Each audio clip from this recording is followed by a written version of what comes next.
আশা কৰোঁ আপোনালোকে সকলো ভালে আছে হয় নহয়? হয়। আজি আমি ক'ত যাবলৈ ওলাইছোঁ বাবু? শদিয়া যাব লাগে। ঘৰত ন? যিহেতু ইমান দিন আমি ক'ত আছিলোঁ?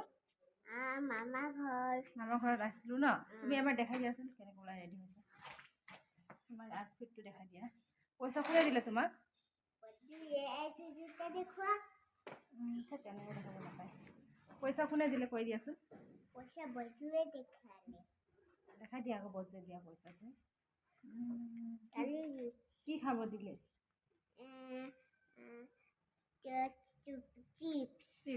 চিপছ খাবা এইটো পইচাই তুমি?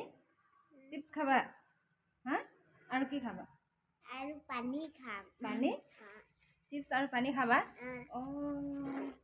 আজিৰ পৰা আৰু আমি ক'ত যাম? ঘৰলৈ ন?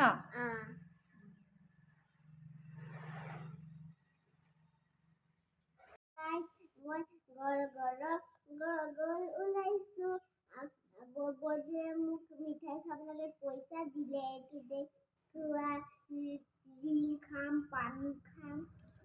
ৰিং খাবা পানী খাবা? এইটো কিমান পইচা কিমান টকা হয় এইটো? 100 rupees হয়? এইফালে চাই দিয়াচোন। বাই কৈ দিয়া।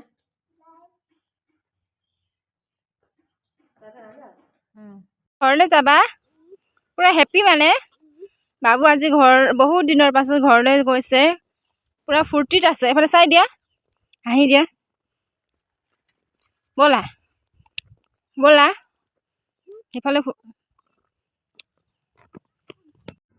এজনী ছোৱালী হৈ জন্ম হৈ ইমান সহজ নহয়। যিহেতু নিজৰ জন্ম দিয়া মা দেউতা এৰি নিজৰ জন্ম হোৱা ঠাইখন এৰি দূৰত থাকিবলগীয়া হয়। যিহেতু মই বহুত দিনে ধৰি মা ঘৰত আছিলোঁ, আজি বহুত কষ্টৰে মাৰ পৰা বিদায় লৈ ঘৰলৈ বুলি ওলালোঁ। তাৰপিছত মই ডুমডুমা পালোঁ। যিহেতু মই কেক বনাওঁ তাৰ বাবে অলপমান বস্তুৰ দোকানত সোমাই ল'লোঁ। তাৰপিছত বস্তুখিনি লৈ ঘৰলৈ যোৱা বুলি বাছ ষ্টেচনলৈ গ'লোঁ। এঘণ্টা ৰখাৰ পিছতে বাছখন আহি পালে আৰু আমি দুয়োজন উঠি ঘৰলৈ বুলি যাত্ৰা আৰম্ভ কৰিলোঁ।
এই অৱশেষত ভাগৰি জুজৰি ঘৰ আহি পালোহি।